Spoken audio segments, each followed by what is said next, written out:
if you caught nothing else, I want you to understand that the 3 keys to success are making a choice, committing to that choice, and then practicing the actions that came out of that choice.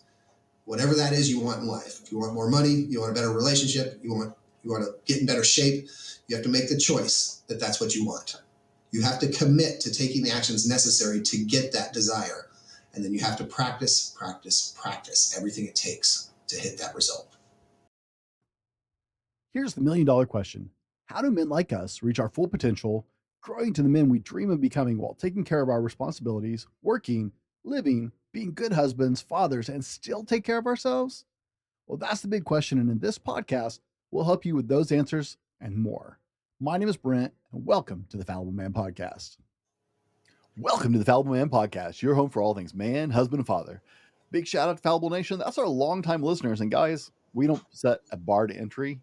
Just hang out with us. We love to have you here and become regular listeners of the show. And guess what? That makes you part of the nation, man. You're just here with us. A warm welcome to our first-time listeners. There's a lot competing for your attention these days, so thank you from the bottom of our hearts for giving us a chance. Be sure and connect with us on social media at The Fallible Man on most major platforms. I'm particularly active on Instagram. Let us know what you thought of the show. I'd love some feedback from you. It's actually very valuable for me. My name is Brent, and today my special guest is motivational speaker, author, and coach Tony Schmaltz. We'll see how many times I can butcher his name. Tony, welcome to the Fallible Man Podcast. Thanks for having me. I know you didn't butcher it at all. You did it just right. I got to confess, I listened to several of your videos on YouTube to try and figure this out. Nice. Tony, as you know, we start off kind of easy. So hopefully, you said you've been brushing up on your trivia. Here we go. What character or which character from Tropical Thunder is based on a combination of Russell Crowe, Daniel Day-Lewis, and Colin Farrell? Is it A, Tug Speedman, B, Kirk Lazarus, C, Les Grossman, or D, Al Pacino? It's Tug. Tug? All right, guys, you know the rules. Don't cheat. Don't look it up. Make your guess. And for God's sake, don't write it down. If you're driving, just stick that in the back of the mind. We'll come back to it later. Tony, you know I don't do big introductions. So in your own words today, in this moment, who is Tony Schmaltz? Tony's being the best version of himself that he's ever been in his whole life. And I'm helping other people try to do the same, be the best versions of their lives. Whether that means you're trying to grow a business, you're trying to build a relationship, improve a relationship, grow a career, whatever that means to you, I'm just trying to help you do it like I did. I've been through the ringer. Trust me, you could probably relate to most of my stories. So now I'm trying to help you find the easier way to get there. Love it. Love it. What sport would be the funniest to add a mandatory amount of alcohol to? Ooh. That's interesting. That could be about anything. I think baseball would probably be pretty fun because you have a lot of bean batters and a lot of missed shots. There wouldn't be any home runs. That'd be fun. Now, I understand you're a Seahawks fan. I am. I have a signed Marshawn Lynch helmet right here. Oh, wow. Okay.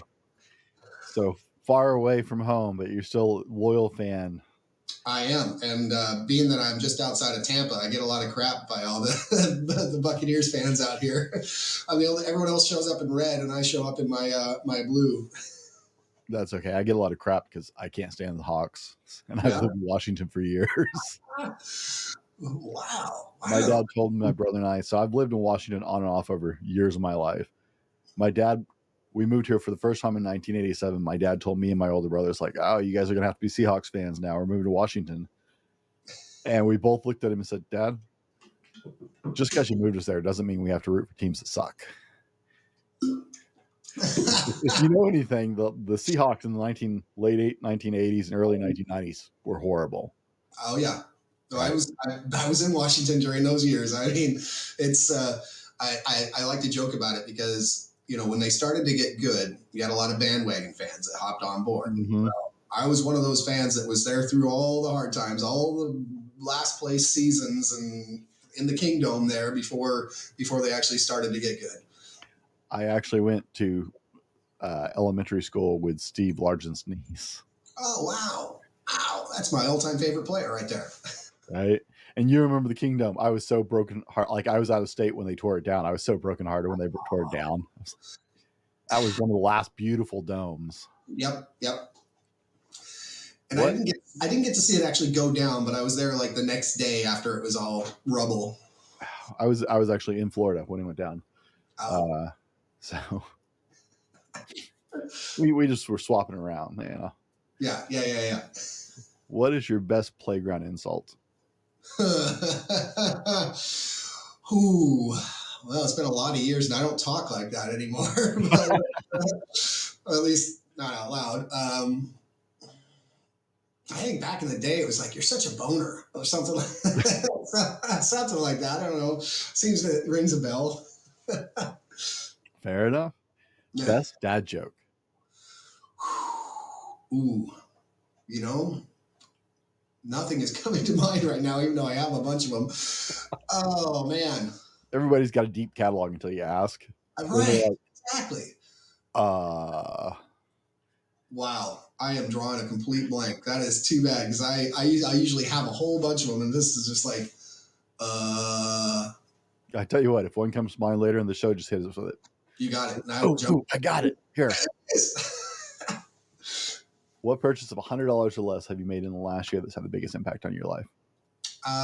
Yes. So the best purchase was actually fairly recently, and it was like $25 off of Temu, believe it or not. And it was one of those handheld massager thingies that bounce. That thing has been amazing. My wife and I use it on each other, and it's like, because we do a lot of yard work and things around the house, and it's like come in a little sore, and whew, that is a life changer. I bought one of those several years ago on a Black Friday sale Uh-huh. from one of the companies that does a lot of like sporting supplies and stuff like that. They do like exercise bands and stuff like that. But Mm-hmm. I caught one of their sales for Black Friday, and I usually don't do Black Friday shopping. And it was their like primo. They had two different levels of those guns. They accidentally marked the wrong one down for Black Friday, so they had to honor it. Nice. So I got Nice. like their $300 version for $100. Nice. Very nice. But man, I bought that. I love that thing. That's one of the best things I ever bought. Right?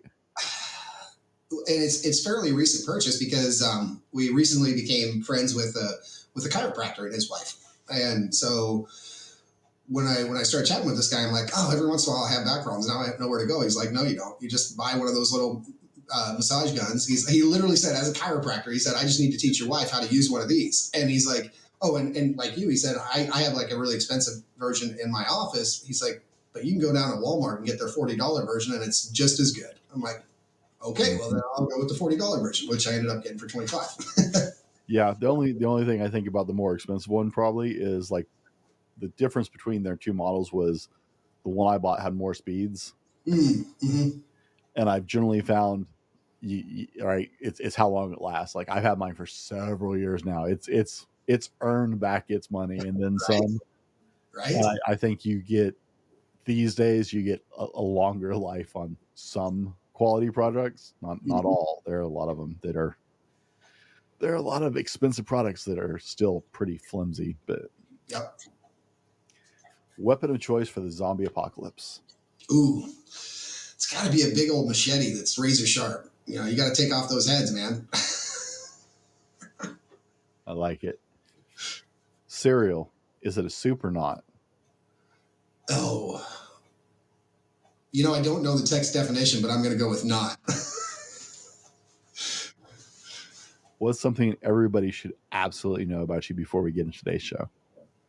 So it's on my shirt, and it's you can kind of see it here is Schmaltzy. So my nickname is Schmaltzy, and it comes from way back when I was 17, and I spent some time did an exchange program in Germany, and when I got there, all the guys started calling me Schmaltzy. You know, after about a week, I didn't know what it was, and my host brother over there, came back the next summer and spent time back here in the States, and he started calling me Schmaltzy again, and I said, why are you guys why would you guys always call me Schmaltzy? At first I thought it was just a play on my last name, which is Schmaltz. He said, you don't know? I said, no. He said, well, when you were over there, you were hitting on all the girls, and you used the cheesiest, sappiest pickup lines I'd ever heard. And so that's when he explained to me that the German definition of schmaltzy is to be overly sappy or cheesy, like a joke is cheesy. And so back then I was way offended. I was like, what? That's garbage. What the heck? I'm 18 years old. I'm all offended by that. And then fast forward 20 something years when I started coaching, looking for a way to really separate myself from other coaches.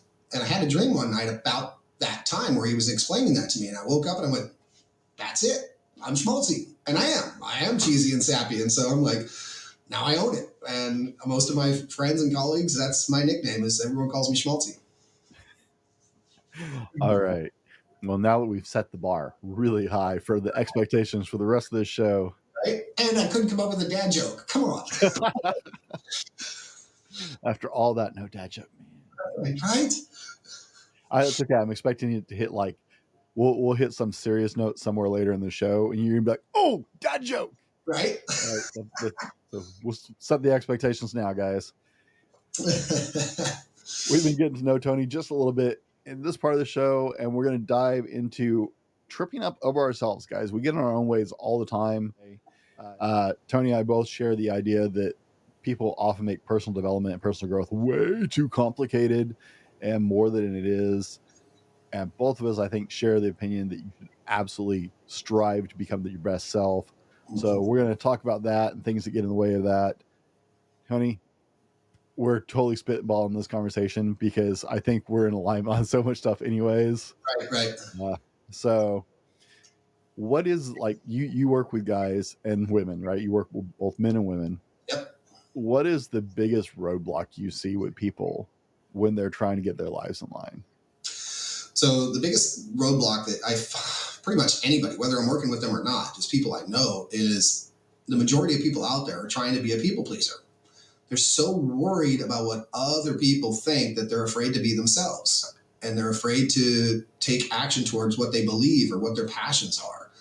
And it's really the biggest thing. And when you can reduce or eliminate that, you can't always eliminate it because you don't want to be a jerk, but but when you can take that thought out of your head or at least way reduce it, you're going to be a happier person. You're going to be more fulfilled, and you're going to find that you're taking action towards your goals more than before. Because most people they procrastinate because they're so concerned about what somebody else is going to say or somebody else is going to think that they just don't take the action, or they don't. It's like, I can't remember who the quote was from, but it says, "Don't die with your music still inside you." I don't remember who said the quote, but don't die with your music still inside you. So many people are holding in who they really are because of the way we've been taught, the way we've been programmed, through our whole lives, from our parents to our teachers to our, churches to our friends' parents to our bosses. Everybody's trying to tell you have to be a certain way.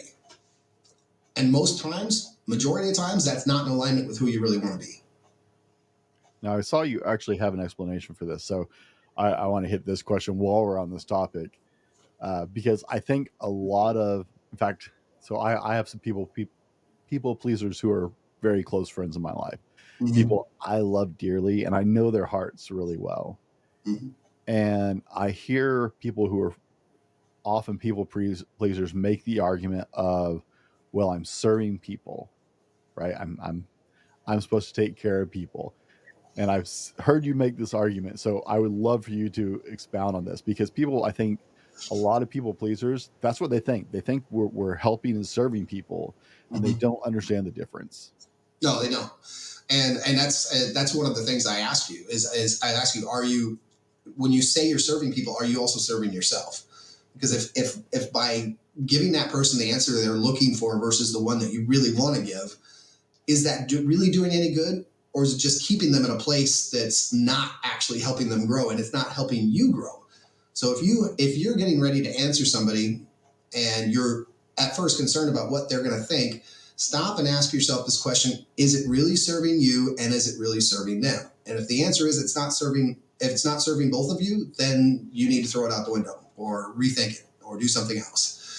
Because people who say they're serving others by telling them what they want to hear is a load of garbage, and they need to look in the mirror, slap themselves in the face, and wake up to reality, which is you're not serving them because you're bringing yourself down in the process. And if you have to bring yourself down to make somebody else happy, then you're not happy yourself, and that is devastating. That is, you're never going to hit your goals, your results. You're never going to be the person you need to be as long as you're hiding yourself for somebody else. There's a lot to unpack in all that. Mm-hmm. There really is. Like, I feel like that would be that could be a solo conversation incredibly right there. How do you break away? Well, let me back that up. How do you get people to realize that that's what they're doing, that they're people pleasing? How do you help people snap out of that and recognize that for themselves? Because you can't fix it until you start to understand and actually understand that's what you're doing. Right. Well, and I usually start with that question. Like if I'm speaking with somebody and they're talking about how their job sucks and they hate their job, and I say, cool, okay, let's explore that a little bit. What is it about your job you don't like? Well, my boss sucks and he's always coming down on me. I'm like, cool. So walk me through something that happened that you really didn't like. And as we go through the conversation, it turns out that this person has been a yes person. Instead of actually, they're so afraid of telling their boss or having a conversation with their boss that they're saying yes, yes, yes, yes, yes, and losing themselves. So they're being this yes person, but they're doing it in a frustrating, I call it vicious compliance. They're just like gritting and bearing and agreeing to it because they think that that's what their boss needs to hear. When having been a leader for most of my life, I would rather my employees be honest with me and tell me if it's something that's not working for them so that I can help them grow. Most bosses, most leaders, if they're actual leaders, do want that feedback. So we start with the line of questioning. We start with finding examples in their lives where they're not happy. And then we can usually drag that back to how it's related to being a people pleaser. And then to bring them out of that, there's three things that I always work on.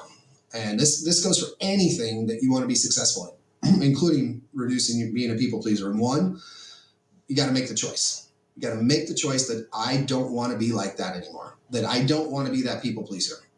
I want to improve on that. I want to get better and be myself. Two, you have to commit. Nothing in this world happens unless you commit to taking the actions necessary to make it happen. And then three, you have to practice, practice, practice. They say to be an expert at something, you need to do it 10,000 times or put 10,000 hours into it. I don't know if that's true or not. However, it makes sense because practice, practice, practice happens. So choice, commitment, practice. Those are the three keys to success and the keys to getting out of being a people pleaser. All right. Now we've dealt with people pleasers, right? Yeah. Let's put this back on us. Why do a lot of personal development people, right? Because you and I are both in the industry of personal development at some level. Mm-hmm. So why is it that so many personal development people make it hard, right? For a lot of people, personal development seems like really far out there, really complicated, really confusing, and we don't always make it easier when we talk about it. Why do we make it harder than it is when we So talk about it? people in general, why do they make it hard? Personal development harder? Yeah. Okay. So most people look at personal development, at least in my experience, most people look at personal development as a rah-rah cheerleader type of thing. They don't necessarily believe in it. And so because they don't have that belief that it works, they don't really put forth the effort. They kind of go through the motions, check the box, so to speak, and don't really give it the old college try. And the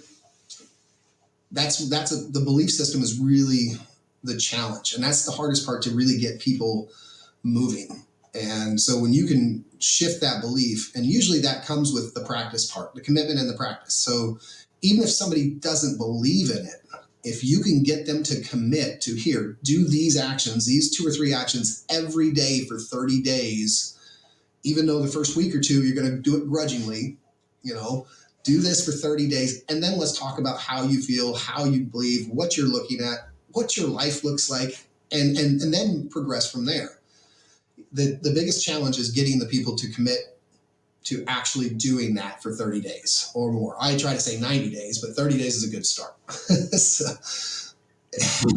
it's the belief system is really the biggest challenge. People don't believe in it. They see people like Tony Robbins up on stage and they're like, oh, he's just cheering, yeah, hey, Tony, woo.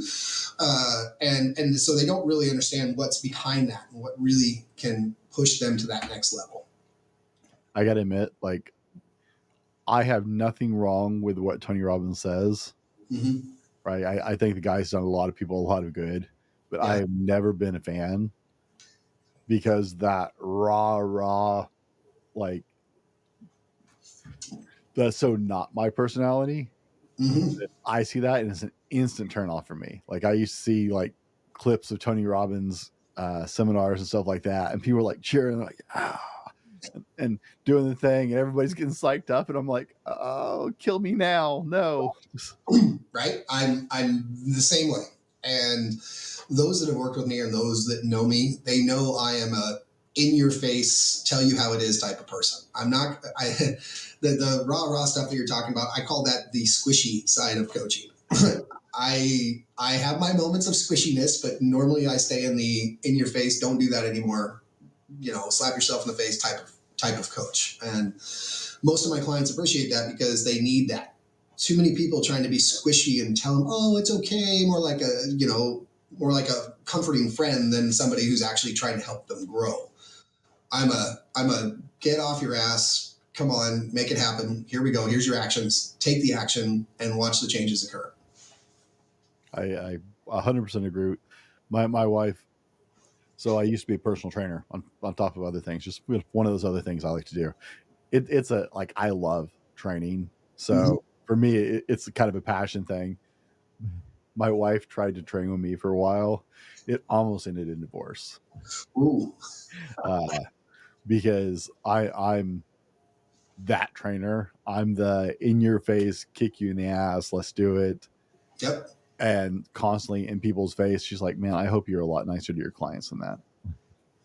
Outside of the gym, you're other, like, I hope you're a lot nicer than that. I was like, no, I'm really not. If you're looking for sympathy, I'm the wrong person to talk to.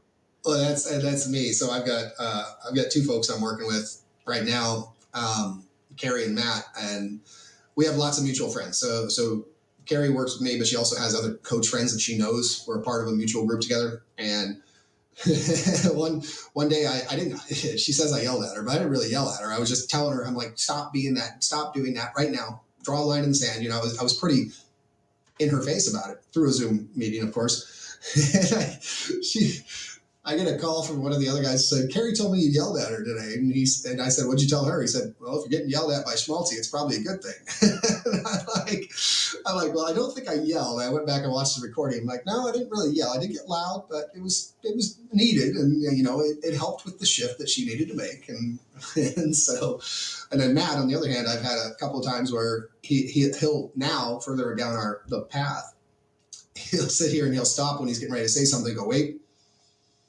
let me think about how I want to say this, because I don't need you to tell me to shut up, or I don't need you to tell me to not stop doing that.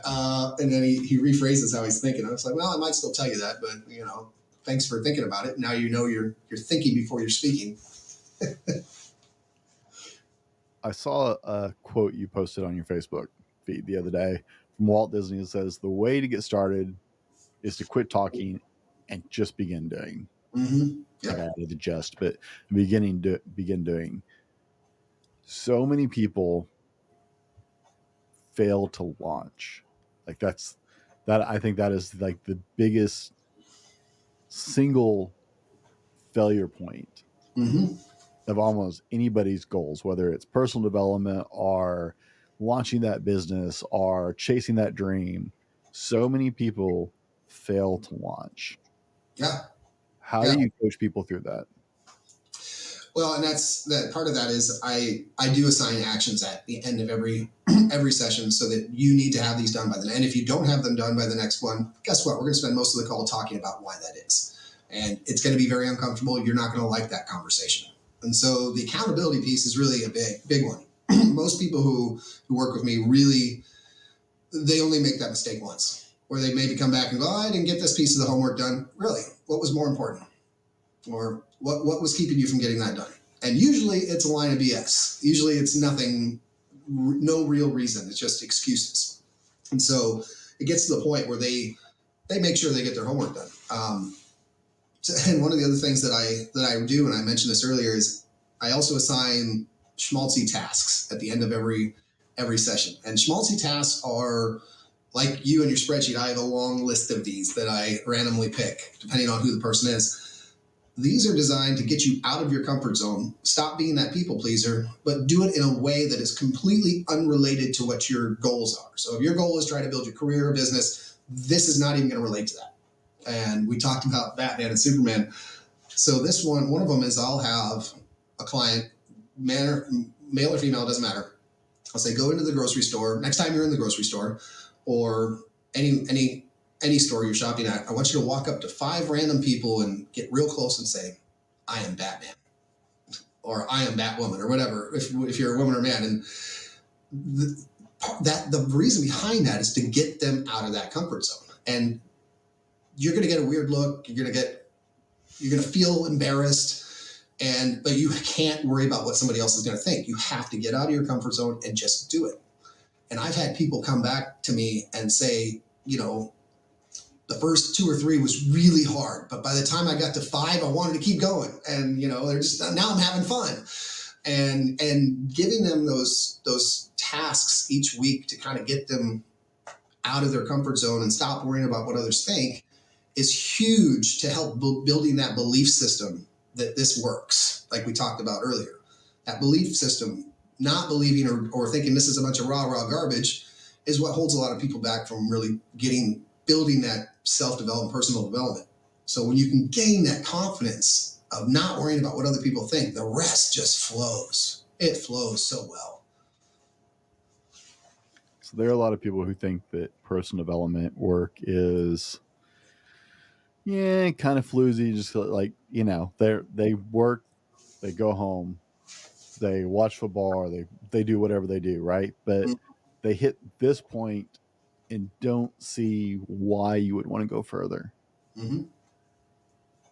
How do we convey to people, because no one wants to be preached at, right? So how do we effectively convey to people that investing in yourself, personal development, is worth their time and effort who don't see it? Well, the challenge with that is somebody has to want something more.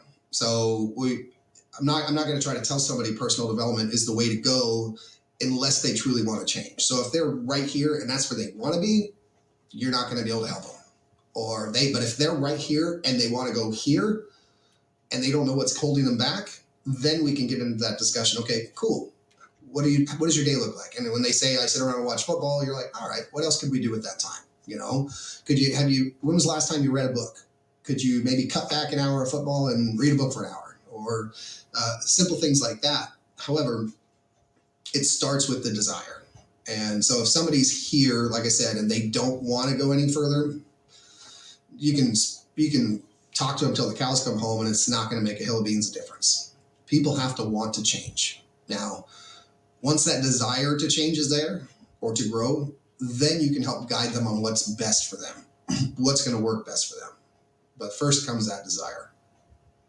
I'll tell you one of the most heartbreaking things I ever heard. I was talking to a guy, and he saw I was wearing my podcast shirt. It's got my big podcast logo on it, and he was like, "Oh, what's that about?" So he didn't. We were just meeting, so he didn't know what I did, and so I started telling him about the podcast that I do, and he's like, "Oh," and so I kind of walked him through the premise. I was like, I believe that people are meant for more, that we're sold this concept of quote unquote the American dream. And then as men, we're like, that's life. I go to work, I provide for my family, I come home, that's life. There is nothing else. I said, and I work with men and talk to men who want more out of life than that. Mm-hmm. And he's like, but there isn't anything else. And dude, my heart just broke. I was like, it literally took the breath out of me. Yeah. Because I'm face to face with this guy, and I'm looking at him, and he's there with his son, who's a teenager. And I'm looking at this progress. It's like, oh, so this is what he sees. So this is what his son's going to buy as the norm right off the bat. Right.